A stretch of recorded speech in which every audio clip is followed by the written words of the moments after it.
He wants to know. He's 15 years old, and he wants to know. Sit down over, please. Sit down. Sit I down. love you, Rabbi. Shh. If you know me, then sit over there. So, so he wants to know all the things about how a husband's supposed to treat a wife. Yes. So we're going to answer your questions. You should listen. Yes. So the thing is, the best way for a person to learn how to do anything on the planet is he goes through the Torah, because the Torah is the instruction manual for life. Hashem gave us life. He gave us a planet. He gave us ourselves and put us on the planet. And He gave us the Torah that teaches us how to deal with every single aspect of the universe. So it's tremendous foolhardiness that here's the instruction manual for the universe, how I'm going to live the happiest, most successful life, and people don't look into the Torah. Just by looking into the Torah, you can learn so many lessons, and they'll save you from so much trouble. Not only save you from so much trouble, but actually will make your life a pleasure and a happiness. So he wants to learn about husband and wife. Husband's talking about husband and wife. The first instance you have is Adam and Chava. Adam, Adam and Eve, whatever. Adam and Chava. What did she do? What did Chava do? She brought death into the world. You know, it's kind of a bummer. Stop, please. You have to let me speak, okay? If you want to do this, you have to let me speak, okay? I can talk about 1,000 other things. I don't have to talk about this. That Chava went, and there was the tree of the Eitz Hadas, the tree of knowledge. The Hashem said, you have one mitzvah to keep. Don't eat from this tree. You can do whatever you want. Don't eat from this tree. And then the Nachash, the snake, was able to fool her. That, she said, Hashem said you shouldn't eat and you shouldn't touch the tree. Hashem didn't say you shouldn't touch the tree.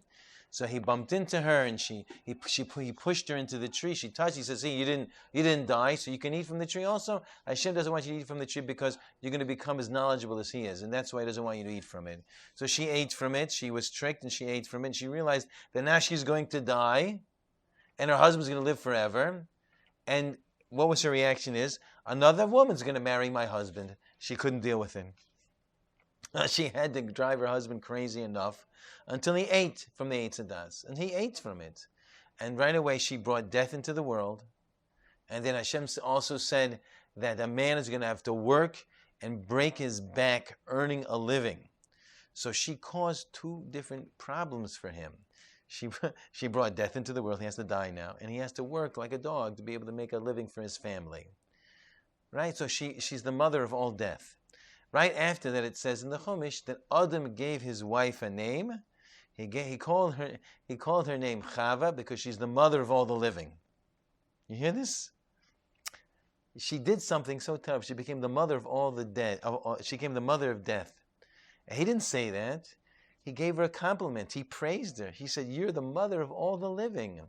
Doesn't it teach you how you should be with your wife? Your wife comes and she does something that causes trouble. She messes everything up with all your relatives. She spends all the money in your credit card, and you don't get upset at her. She maxes out your credit card, and you don't start yelling at her and say, "Why did you do this?" And then you say, "Wow, you made such beautiful purchases. I'm so happy that you're such a frugal and prudent shopper." Adam went. He didn't say, "Why you brought death into the world, now I have to work." He said, "You are the mother of all the living." He complimented, he praised her. That's how a husband has to be to a wife. In addition, in the beginning, but sometimes a wife gets annoying. Doesn't matter. He just said that even if your wife gets annoying, I don't know if she really gets annoying, but if she gets annoying to you, you have to realize everything is from Hashem, and your job is always to see the good in her and to praise her and to compliment her and never to criticize and never make any comments, because it's not a man's role to criticize and comment on his wife. This is very important. There's a husband and a wife on the planet. They're married. They have different roles. No matter how much everyone wants to say that we can't say men and women are different because you're sexist, then if you say a woman is different than a man. We're dealing with reality here. Men and women are different. They have different roles. No matter how much you want to put everybody in a square box, it's not happening. And one of the roles is that it's not the role of the man to criticize and comment on his wife negatively. It's her role to criticize and comment on him. Because it says in the Chumash that I'm going to create a wife. She's going to be Ezer Kenegdo. And Ezer Kenegdo means a help. Kenegdo means opposite, against. A help, and Ezer Kenegdo means a help and against. Two different contradictions. It's a contradiction. So Rashi says that means that if the man is doing things that are pleasing to Hashem, then she's going to be a help to him. She's going to help him. If he's doing things that it's making Hashem angry, she's going to be keneged. She's going to be against him. So the purpose of a wife is a barometer for a husband to know that, in other words, she is there. The husband and wife originally were created, so he's not there to correct her and make her better. So he has no purpose in criticizing and commenting on what she's doing wrong. Yes? That's not his purpose. If a husband goes and says things of criticizing of his wife, she's not going to be able to deal with any criticism whatsoever. And the reason why she cannot deal with criticism is because that's not his purpose, to criticize her. You know, it's like, I'm going to go and criticize a king. Like the king's like, who are you? You're like this guy who, you plant turnips for a living. Who are you talking to? You're going to talk to the king? The husband, the wife and the husband's not there to criticize his wife. He's there to praise his wife, to compliment his wife, and to encourage her and to give her all the things she needs for her to be happy on the planet. A wife, on the other hand, is supposed to criticize her husband and supposed to tell him the things that he does wrong because he needs that to make himself a better person. Why is it one way? Why is it one way? Because it's not really one way. It's a good question. It's not really one way. Because the creature called Adam that was created was really a man and a woman created together. The creature, we say Adam means man. It doesn't mean man. Adam means that the original creation of Adam was the man and the woman connected together. We just showed pictures on the phone of Siamese twins. Why did Hashem create Siamese twins? So that we should understand that when we tell you Adam and Chava were created attached to each other, it's not so strange, because we see that it happens that people will be born and they're attached to each other. So they were attached to. So Adam and Chava, husband and wife, are really one creation, are really one person. Hashem caused Adam to go to Hashem put them to sleep. Why do we understand that when we have surgery, we have to have anesthesia to put people to sleep? Because the first surgery in the world, Hashem put Adam to sleep. Yes, he put him to sleep. And when he sleep, Hashem did surgery and he separated Adam and Chava. If he was going to separate them, why did he put them together in the first place? To make us understand that a husband and wife are really one person. Yes, so my right hand does something. Shh, come sit down, please sit down. My right hand does something. My left hand does something. Yes, but my left hand cannot do what my right hand can do. Yes, and my right hand cannot do what my left hand can do. So the things that a husband can do, yes, that a wife can't do, and vice versa, but you need two people to make one person. Yes. And so the purpose of the wife, the right hand, is that she is supposed to criticize the husband. But the husband is not supposed to criticize his wife. And a wife will never, and say that to a husband, say to a man, that whatever your wife does, you can't criticize her. That if you criticize her, it's an unbelievable and affair. And the Gemara tells a story. You might put her down? You can't put her down. Unbelievable. You cannot do that, no matter what she does. No matter what she does, you cannot put her down. So if you say, let me just say, your wife is no. Can I say? Listen to me. Listen to me. Be toned. Be toned. Be toned. Be toned. Be toned. Listen to me. Be toned. I understand your question within the first 2 seconds of your speaking. You don't have to say anything else. I understand your question. You're looking at a marriage like a guy looks at a marriage. A guy looks. Can I speak to you honestly? Can I speak to you, please? You're asking me a question. That you're looking at it as the way a guy does it. I have to be the man, and the man's got to be the man, and the man ain't going to take nothing for the lady, and that's what a man's got to do. There's one time when I was a very young man, I was coming out of Central Park, and a whole bunch of people were crowding around this car on Central Park, outside of Central Park. Yes? What was inside? It was a Puerto Rican and his wife, and he was beating up his wife inside the car, and everyone was standing around there. And, I'm there, and she has a necklace that I guess he bought from the gum machine. He paid, he gave a quarter, and he got the necklace, he gave it to her. She ripped the necklace off her neck, and she threw it out the car window. So he got out of the car to pick up the 25-cent necklace that he bought her. Yes? So everyone was looking at him in horror. He says to us, a man's got to do what a man's got to do. Right? So in a Goyish Welt, You sure wasn't joking? okay, it could be, but he's imitating the person. Okay, please, I'm asking you a question. We only have a limited amount of time here. I have 2 more minutes. There's no way I can answer all of this. Because it's a 4-hour conversation here. It's a whole lifetime. It's a whole different way of thinking. Okay, but what? I'm sorry. I have to leave early today. But the point is like this. If a husband does not criticize his wife and he praises her, if he sees his wife is doing something that's wrong, he cannot criticize her. He can pray for her. He should daven for her that she should do the right thing, that Hashem should help her to do the right thing. In addition, a woman is a mirror of her husband, an ezer kenegdo. If he's doing the right thing, she's going to help him. She's going to mirror him. That she's going to be also helping him. And if he's doing the wrong thing, she's going to mirror. She's going to be doing the wrong thing. She's going to be against him also. So many times, if a wife is doing something wrong, that's Hashem giving him a hint of what he's doing wrong, and he should change himself. And once he changes himself, his wife will change. Yes, in my house, there's so much simcha and happiness in the house. And the reason why there's simcha and happiness in the house is because of me. Stop. I'm right in the middle, please. So in the beginning, it wasn't that way. And I noticed that my wife was always get very upset at the children. And I didn't say anything. I realized I must be this way. I have to, mamish, work on simcha, happiness, always positive, always positive. And my wife changed also. Because the way I am, that's the way she is going to be. Yes? I want to say one thing. We only have a few minutes. Okay, what can you do? I'm going to say one thing. The Rambam says that a man is not allowed to raise his voice to his wife. He cannot raise. It does not say the woman cannot raise her voice to her husband. It doesn't say that. It says the obligations of a husband to his wife and the obligations of a wife to a husband. It doesn't say, let me finish, please. Let me finish. I'll give you a question. Give me a second. It doesn't say in the wife's list of things she has to do. Yo, chill, man. Yeah, I'm sorry. That she does not raise her voice to her husband. It says the husband cannot raise his voice to the wife.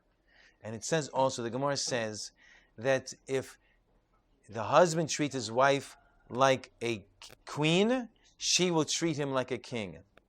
If he will treat his wife like a maidservant, she will treat him as an eved, as a slave. So whose decision of who's going to get treated? Whose decision is? Who's the decision? Who makes the decision what's going to happen? Is it a king or queen or a slave and a maidservant? Who decides? The dude. Why is it the dude? Because the Rambam says, if you, the man, treats your wife like a queen, she will treat you like a king. It's your choice. It's the man's choice. The person says, if he treats his wife, she's gonna walk all over me. I'm gonna be like, it's not gonna happen. Okay, I sound like a lot of people, but the point, listen, yeah, ready? If you're nice and you're sweet and you're complimentary, I personally get 3 dinners. I get 3 dinners. Can I speak to you honestly? Let me speak. I don't have much time, so I can't take. You have to hear. Just listen to me. I get 3 dinners. I get, I teach in the afternoon. I come home. My wife makes me a dinner. The kids come home. I get a second dinner. Then I teach in the evening. I come back. I get a 3rd dinner. Do I get 3 dinners because I'm a tyrant? Did I say, hey, lady, woman, you better make me that food when I come back here, or there's gonna be a trouble to pay? No, I don't say that to her, right? Do I say, or I speak to her and I praise her and I compliment her. I say, you don't have to make anything for me. I don't need anything. I call up and I say, can I bring you something? I text her. I say, I'm thinking about you. Yes, I buy her things. Do I get 3 dinners because I'm a tyrant? Or do I get 3 dinners because I'm a nice person to her? Okay, so that's what you have to be. It's not that I become a nice person and because now I'm going to suffer. Because I treat her with honor, I give her honor, and I give her kavod. Yes, we went today. Where my wife and I work on a business together. Also, we work business partners. Also, so I can't be there because I'm teaching. So she has to go somewhere. I called the people up. I said to them, my wife is going there. I'm not going to be there. I want you to. And she was right there when I was on the phone. I said, you have to take care of her right away. She's not allowed to wait at all. She's not allowed to lift anything. I said, my wife is a tzaddikas, she's a righteous woman. If she's caused any distress whatsoever, Hashem is going to cause earthquakes in the world. There'll be a tsunami. Hashem will take up for her anger. You have to take care of her. Right? You have to take care of her. So she's unhappy with me that I said that? She thinks I'm a terrible person? Does she know that you said that? She was right next to me when I said that. I was on the phone. I did it on purpose. I called them up and I said, you must. She's a Sadekis. If she gets upset, Hashem's going to bring a tsunami. Hashem's going to bring a tidal wave. We're going to have hurricanes, tornadoes. What? They're a Jewish company. There was a Jewish company. Okay. Yeah, it was a Jewish company. And then I called up, and I called up. I said, "Did you take care of my wife?" Yes, we took care of everything. And I texted my wife. I said, "Don't worry." I called them. I was checking up with them. I made sure they were treating you. They took care of you. So now she's going to be picking me up now. She's going to be upset at me, or she's going to be happy with me. Okay, but it's my choice. That and sometimes it comes. I'll tell you nothing. Let me get to one more. Give me one more. It is, but give me one more sentence, please. And there are times when my wife gets very, very angry at me and so on and so forth. And I don't say anything back. I don't argue back. I don't raise my voice. And she even call me names. Da da da. And when I do, I go out and buy her sushi. I buy her sushi, and I buy a nice big coffee that she likes with the sushi. I splurge on the sushi, buy all kinds of things, and I bring it back. Do you think she's mad at me anymore when I bring it? She's not mad at me anymore. Yeah, she doesn't love me and thinks I'm the greatest husband on the planet? She does, okay. So. Yeah, but question. Doesn't she get mad at you that you have 10 kids? No. And you're going to doesn't. her with other kids? No, but the thing is, I speak to her. Can I speak to you honestly? Can I speak to you honestly? Can I speak to you? You asked the question. I want to answer it. The answer is that Elazar ben Azariah was they chose him to be the leader of the Jewish people. They said, "We want you to lead the Jewish people." And you know what he said to them? I have to ask my wife. He went to his wife and he asked her first. Abraham went, whenever Hashem told Abraham to do something, Abraham never did it. He always said he went to his wife and he spoke to his wife. What's going on? And then when she decided it's a good thing, we should listen to Hashem. Then he went. He never said to her, "This is what Hashem said. We're going. Let's go." Yes, when Yaakov had 2 wives, and Hashem said for Yaakov to go and do something, we have to leave. He went and spoke to his 2 wives until they themselves said, "Yes, this is what we're supposed to do." He never said to them, "This is what we're going to do." He explained to what the situation was, and they understood themselves. Yes. So if I'm doing certain things, I don't do anything. Because I know that I'm one person with her. Yes, we're the same being. Push me, pull you. We're the same being, even though we're separated right now. Anything I do is going to affect her. So I have to speak to her, yes? And let her decide, and she decides. And she decides the way I want it to be, because because I'm treating her with respect. Right? Which is her due. I'm not doing anything special. She's a Jewish woman. She's a queen. She has to be treated with respect. Can I tell you something very interesting? I think one thing leads to another. In the secular world, women are treated like garbage. Period. And in the Jewish world, women are treated like queens. Because the Torah... Yeah, but it's not Stop talking. The things, I feel like a bulldog is barking at me. Please. Annoying, Shh. I'm telling you everything. You just have to listen. You don't have to listen. Plus, when you speak to me, don't scream. Just talk normally. Talk softly. Am I screaming? No. Okay, I'm speaking softly. I have a loud voice. I know, but you can't. You have to be in control of yourself. Okay, so a person goes, he's a Baal Tshuva. There's a person who was a Baal Tshuva, yes? That means he was completely secular. He was Jewish. He didn't know anything about the Torah, so on and so forth. And he became a Torah Jew. Now he used to get married. He used to date. They don't date in the secular world.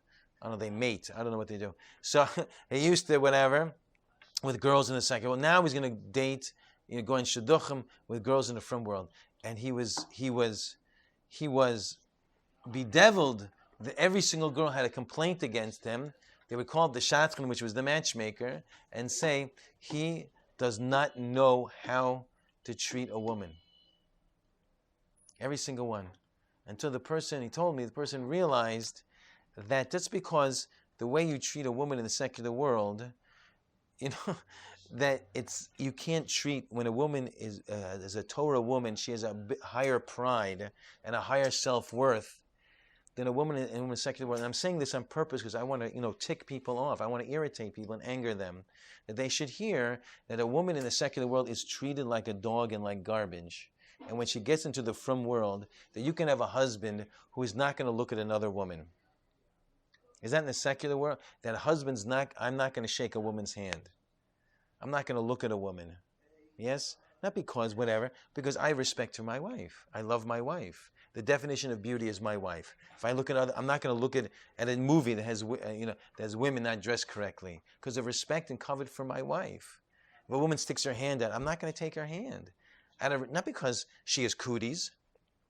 I'm doing it because, and I'll even say to them. One time I went to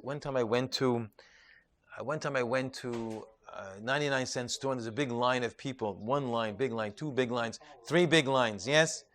And then when I came up there, and there was all the women on the counters, and they wanted to put the change in my hand. So I said, she put it on the counter, not in my hand. So the woman boomed down. She said, "Why don't you want to touch my hand?" So I said to her, "My wife is a very jealous woman. She doesn't allow me." And the woman said, "Well, I don't blame her." And then all the other women in the counter said, they have to put the money in. And it's out of respect. It's out of respect. Yes?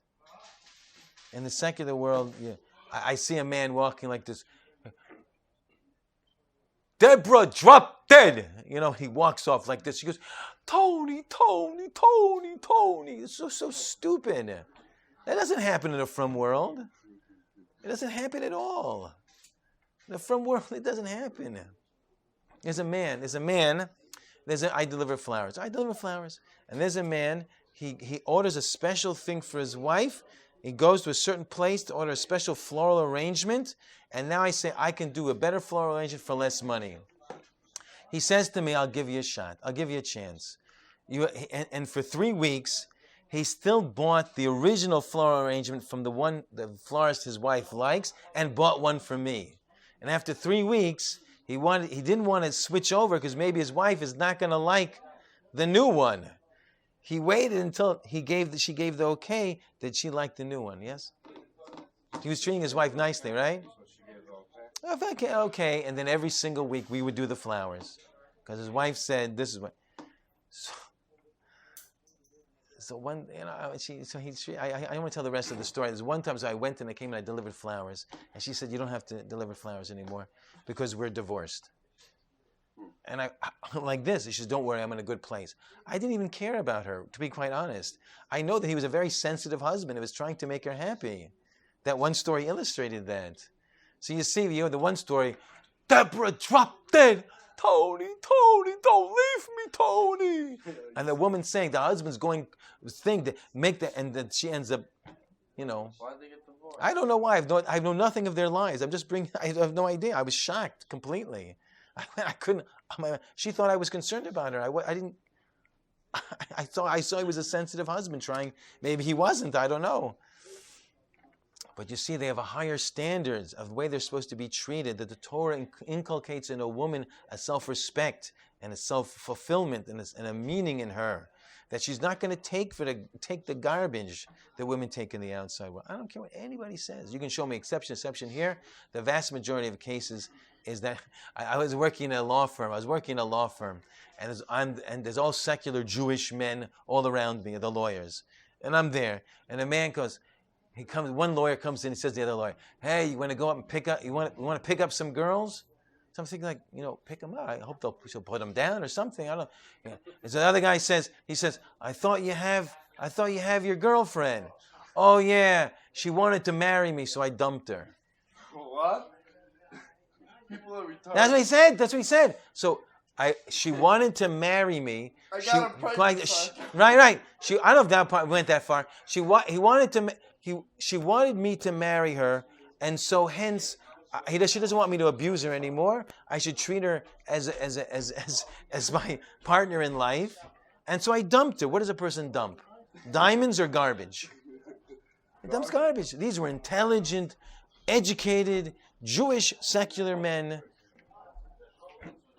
There's no comparison.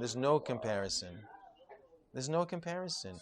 It's a whole education. It's a whole Torah on how a husband should treat his wife and give her the kavod that she's supposed to get. And give me 1 second. One last second. And in addition, whatever he does, you with me? Thank you. Okay, Duvi, wait. Right, one more, Biton, one more half sentence. Whatever kavod, whatever honor he gives her, she will give back to him much more than he gives to her. It's an investment. Yes? Okay, thank you. Thank you.